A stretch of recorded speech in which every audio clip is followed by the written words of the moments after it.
2 kg cả là tao mà tao chưa tao ôi khô đá không phải coi đá mà giờ đá đây mà thôi đấy ôi trăm mê muối này mê muối trăm mê muối này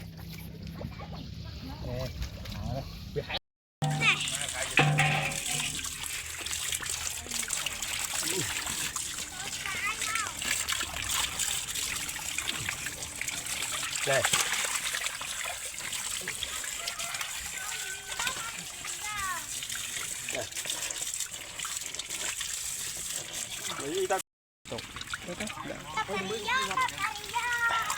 ngon mấy tụi tập băng chỉ để hồ rót cam khô thùng đây này trộn mà chết má đây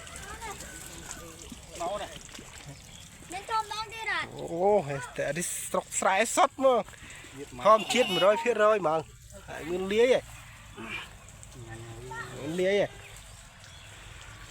thôi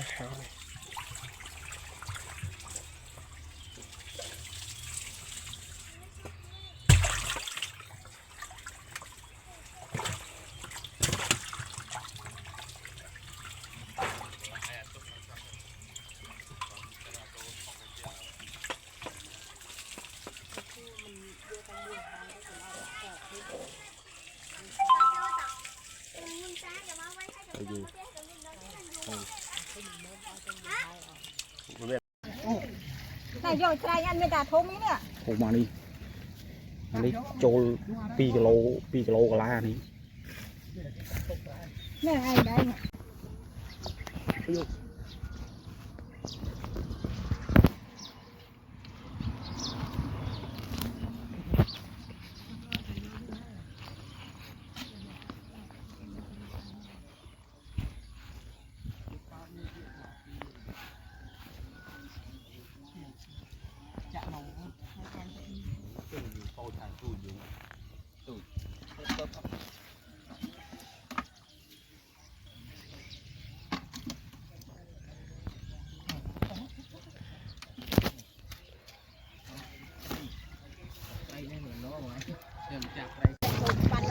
khóc bắt ra gì vậy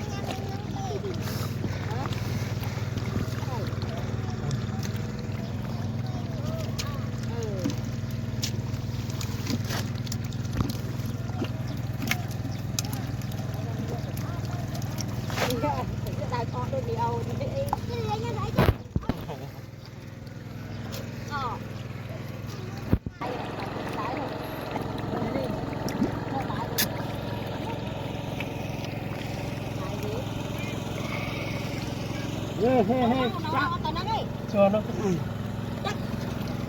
ra bọc chả ra tà chơi lông chéo này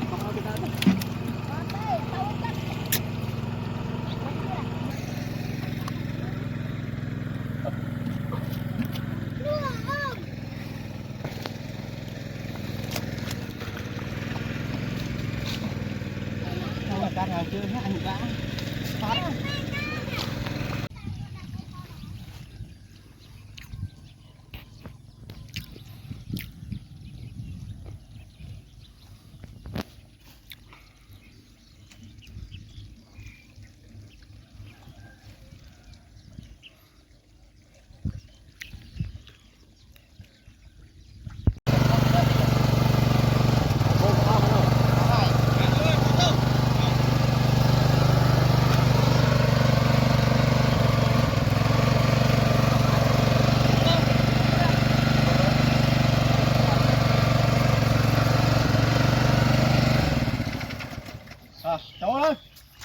lột tục là nét tao miền đây nhở anh ấy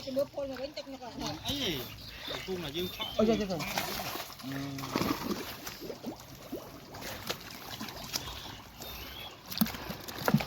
mau quay dần lại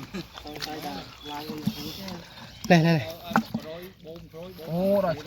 chọt bàn này này chạp sẵn đấy chạp bạn nào bàn sẵn nào chạm mệt ban cho nó đây chứ thúc bù bạn nào Trời anh lại nó lơ anh vào vô châu thấy làm mẹ nó chọp rồi vô làm tu chứ Ôi.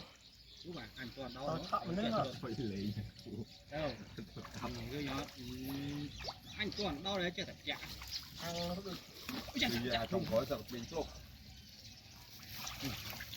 chặt được ngày ngay bộ chặt đặt kim cô ngay cho nên là 200 Rồi lại chạp hàng đấy. Bóc phao rồi cho mua tiền không? cây nữa Tạt bao cho xe to này. Cụ đỏ. má này chỉ ngon năng má này con lâu à cái đốt lươn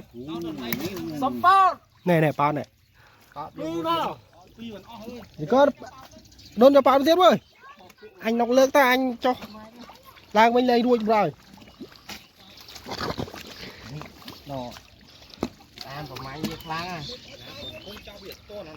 cha bà thông muốn má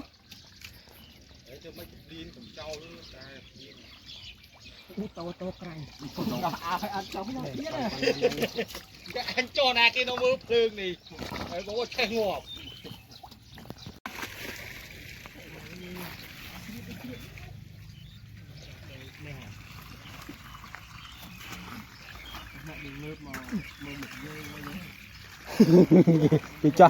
cái chọn đưa mà chúng nghệ chắp anh ba đấy chúng nghệ chắp anh ba đấy tỏ phải che lại một cái đông tiết đó hiểu là cái đông tiết đấy đã ôi chắc rồi lên cho tiết đó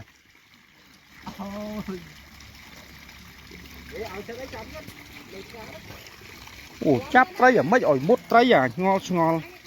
có thấy đây nhá ót che chắp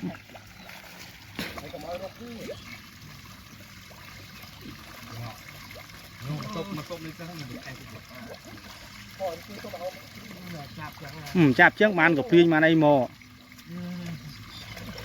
thư bảo lại tục thư cá còn chốt đâu về nhói đâu mới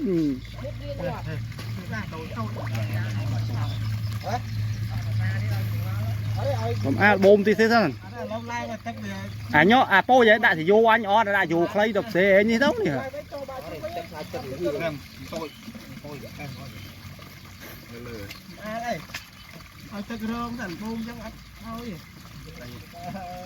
cái tôi mà đúng thế nó tức ngay chậm mà xa thế tà pi xa thế đó hả đấy rồi này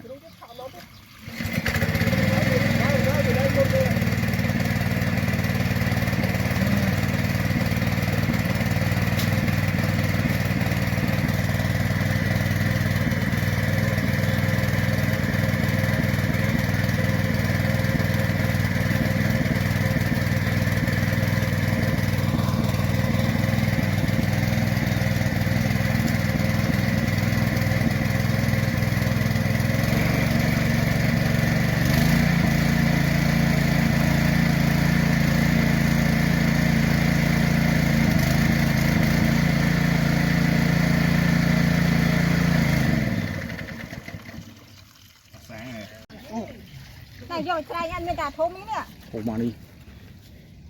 trôi pi kilo cả la này nè ai đây nè pi kilo cả la tốt anh cha ơi nhìn nước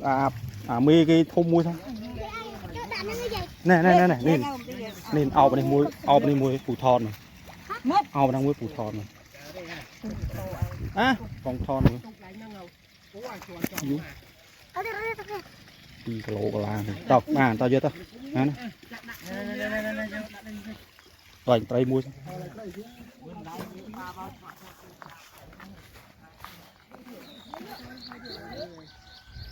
lôn đào trạ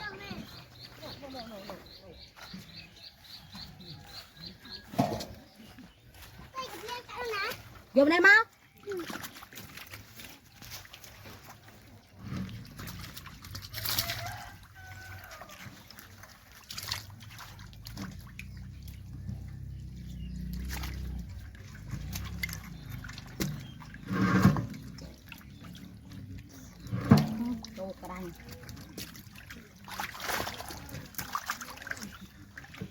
lên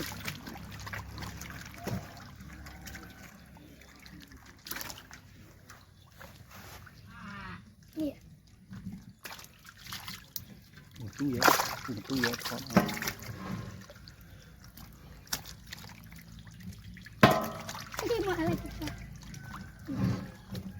anh có cầu này chi cho mà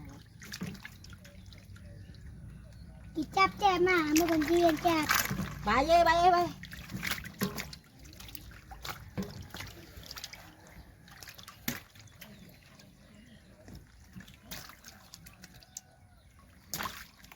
được tất cả lại thấy chẳng rất thấy đâu chở nó quay không thả thấy nè không có thấy bây giờ chọc gì cho bao cho đấy bởi vì trâu màu ấy ta không có thể như vậy tích lắm thấy nó chắc nào ăn luôn đấy ăn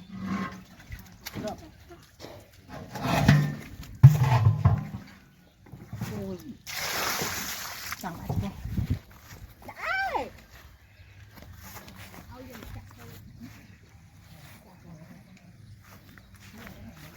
cái bờ khlang phê bờ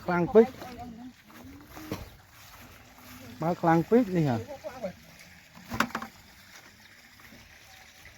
tức là chỉ biết mò tàm nè đẹp nặng sắp đây như nào sao tôi nha mưa bọn thầy của học anh nhầm tôi ôi không ạ nhưng mà thô màu ôi thầy của học ní nè ní thiên nín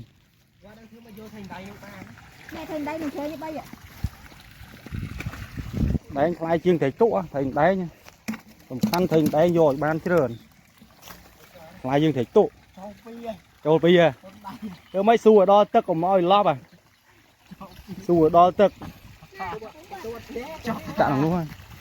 ở đấy để việc mo mà trao bà trao nó này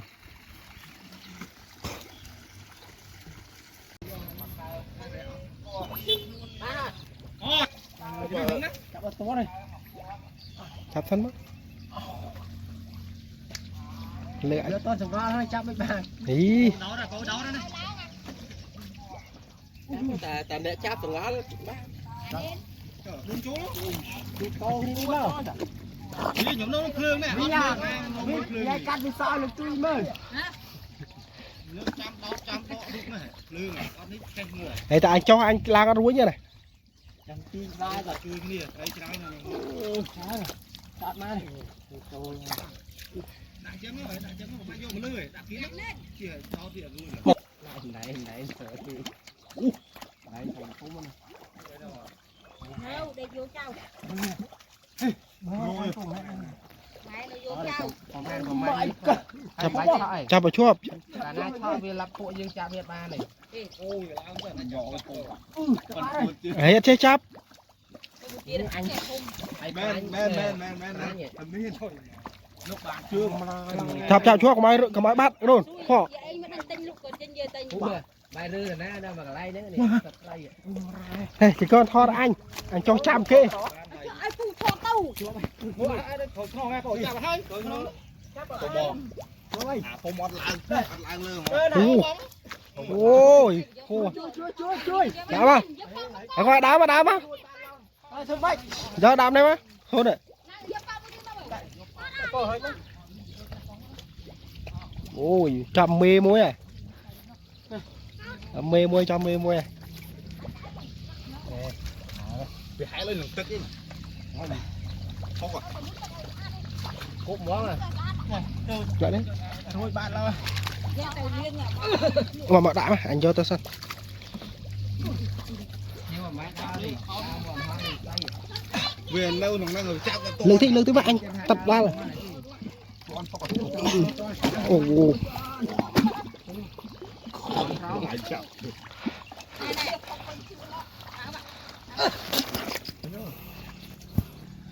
ngoài đá từ lách không ta có giật bạn no ngứa má chắp hai trâu là bên nói không mà nè họ ngứa má nói chơi nó chám nó còn đánh cho nó thảm bại đi nó mà cái này men ở đây 4 đo của lô hay rồi 4 đo mơ này lỗ sang ăn lỗ rồi cho mà ro anh chạy cái và anh đánh cha với nó cả lăng đặt luôn chắc mua lừa đi cung cả lăng luôn mưa ta cái giật bạn hả giật hô nhưng hầu này chắc lách rồi lu vì lách rồi đây vậy bay của vót nó giật mút à วอดมุดจับอันนั้นตู้จำวอดหน่อย tao mới thế nào làm bay lên chỉ ผูกจะอันนั้นยังเดียวแต่ขนมมั้ง của má bỏ thôi nó nào lưới đó ba mùi đây rồi on đây đi rồi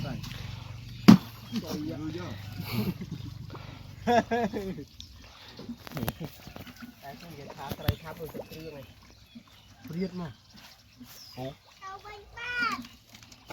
Con chắp. mồm quanh phương giờ nín cho tao đã được nông thế nào khỏi hả tao chưa đã thế nào khỏi hả lô trâu quanh bát lâu à câu trong câu la này mình la ban năng về số cha với thông nên làm do nên không biết cái con nó thôi bàn ti đó trời mà trời mà trời mình đào trả đi phải chụp bay sao bờ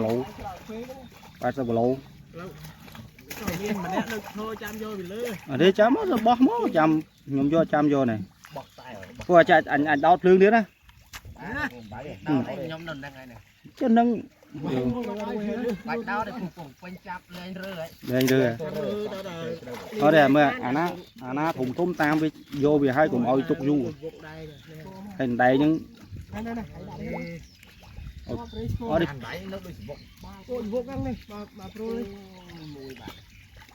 liềm ấy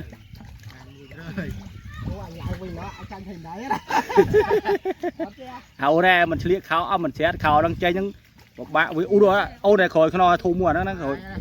bằng hàng dương đi mất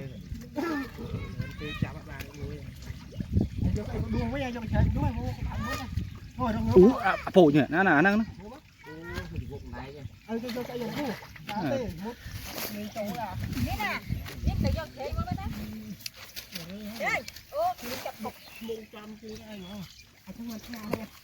vô ta hai rồi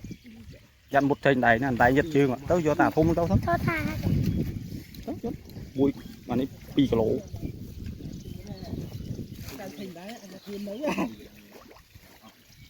mặt lúc anh đánh nào quanh đây này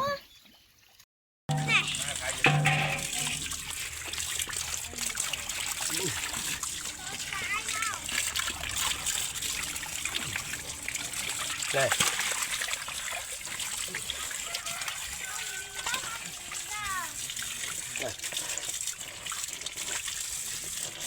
đi ta sẽ tao làm rồi Tao thì kia. chưa vui giờ hay mua đi rồi đâu này ở đây nó ô nằm bà nè không gom nằm đây rốt à phút mà mình clean một cái tay nhiều này này hí bay push school lại đấy rồi đấy ở đây đi thôm rồi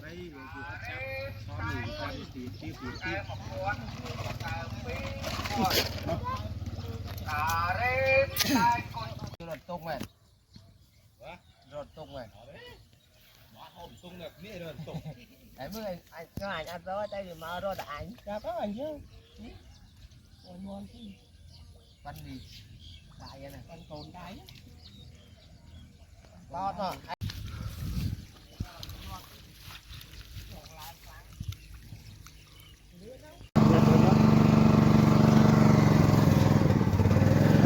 mà nó làm nó khô mà nó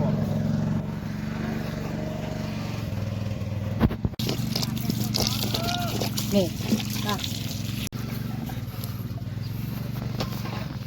liên hai bao nhiêu ba vô tới đây là chụp pro view anh em pro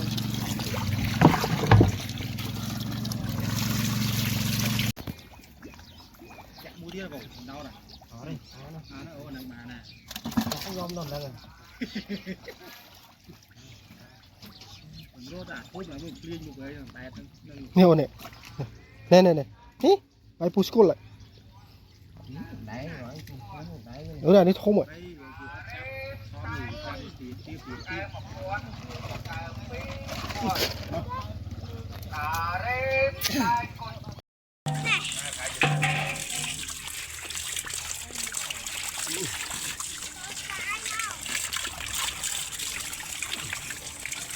đây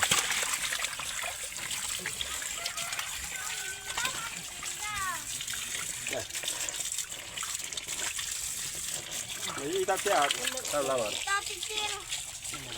Chưa bao giờ hay. Bánh hàng toàn cho chị bòi tao lư rồi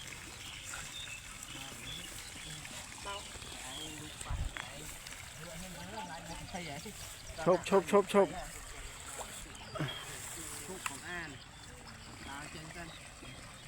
hay đấy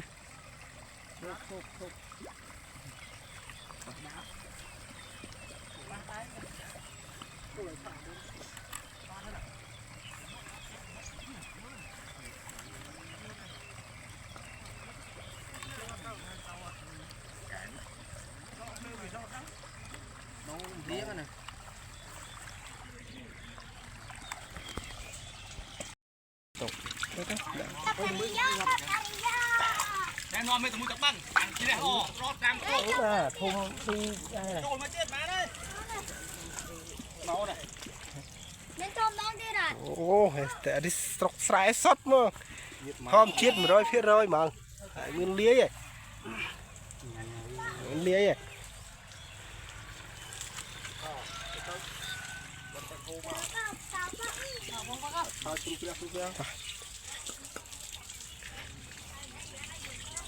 โอ้ย